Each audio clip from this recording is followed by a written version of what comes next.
What it is, ladies and gentlemen, it's the Old Nerdy Bastards. I am Salpafo Show, and I am standing next to Philip of FDG Entertainment. And we're going to be talking about 3 games. They're showing 3 games here at PAX South this year. And the first one is Blossom Tales. What can you tell us about Blossom Tales?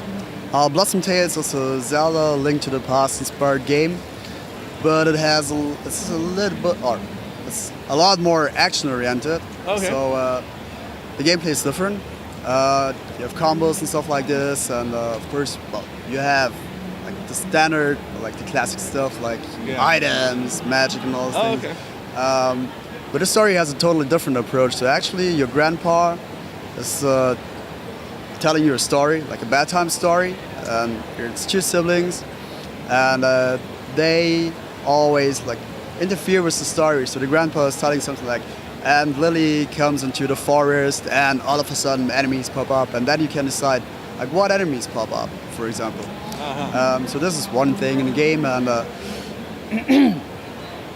so all in all, it's 15 hours gameplay. Okay. And it's lovely pixel art, and also here it's like a mix between old and new, because the graphics is actually pixel art, but there are lots of like modern effects in there, and also the mechanics are like we try to put in like fresh mechanics. And yeah. Just looking at it right here, I see that it's very dungeon crawly. Reminds me a lot of like Zelda stuff. Yeah. Link to the Past era, you know. But it does have more modern lighting and things like that put into it, and I really appreciate that kind of stuff, like mix of old and new, and just make it seem new again, you know. And that's a wonderful thing. And then here we have this other game called Monster Boy. What is Monster Boy about? I see it's a 2D kind of side scroller, slashy kind of game and stuff. What can you tell us about that one? So Monster Boy actually has a bit of history. So in case you remember, or people watching, listening, remember Wonder Boy and Monster World from the 80s and 90s? Yes. So like roughly 25 years after, we have the honor to make a whole new sequel to the series. Okay. Which is Monster Boy and the Cursed Kingdom.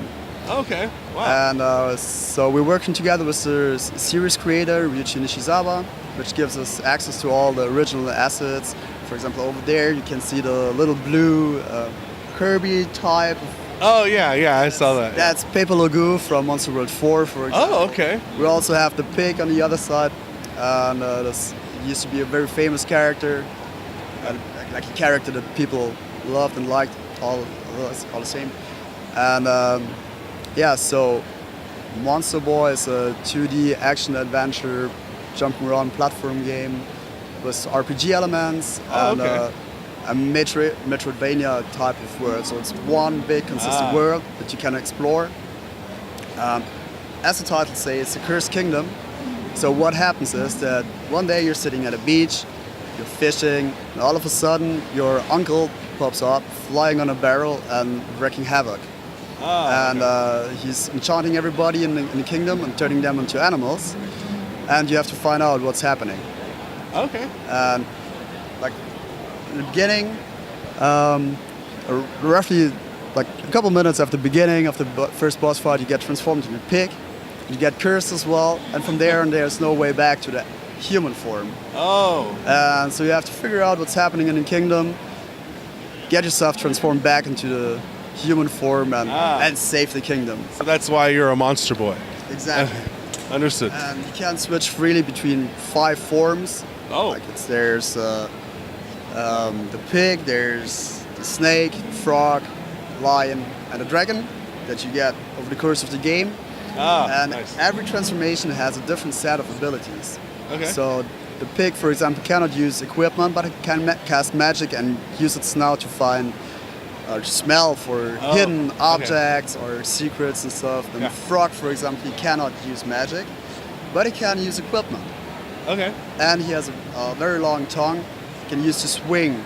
Oh, and nice. reach like areas others cannot reach. And so with this mechanics, you have to figure out what to use where, solve puzzles, fight bosses, and all this. Okay. And now the last game you have is Oceanhorn. I played this game. I have it on my Xbox One, and as I can see here, it's also on Vita. And do you have it on other platforms as well? Yeah, right. Actually, it started about 3.5 years ago on iOS, where it was very successful. And so now, just in September, it got released on consoles, on PS4 and Xbox One. And now we're just like a month or 2 or maybe 3 months. We don't know exactly yet, but just very short before the Vita launch, which we're very excited. And it'll see a physical release as well, which is awesome with limited run games, who also do a physical copy for the PS4 version. Okay, so why don't you describe that game for everybody? There will also be a Switch version later in the year. Oh, nice. Just the same as Monster Boy, who will be released hopefully by the end of June on PS4, Xbox One, and Switch as well. And Switch. Wow, that's a scoop. And then the Blossom Tales is what platforms is that on? That will be Steam first. Okay. And from there we will see if we do iOS or consoles. We don't know yet. We're aiming for February, March. Okay. Well, it's almost February now, so it's still in QA. It depends how QA will go, and then decide on a release window very soon. Okay, so Oceanhorn is. It reminded me. It's kind of it's like islands with puzzles and stuff like that. What can you tell us about that one?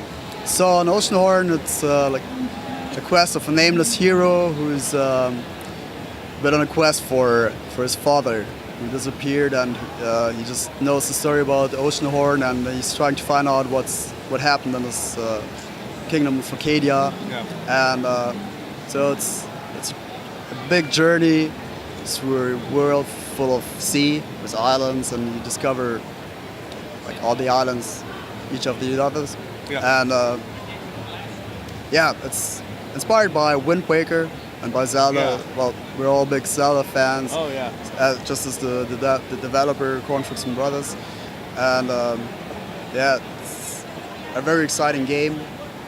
And of course it draws its inspiration from Zelda, but it does lots of things differently. Just as you know. Definitely.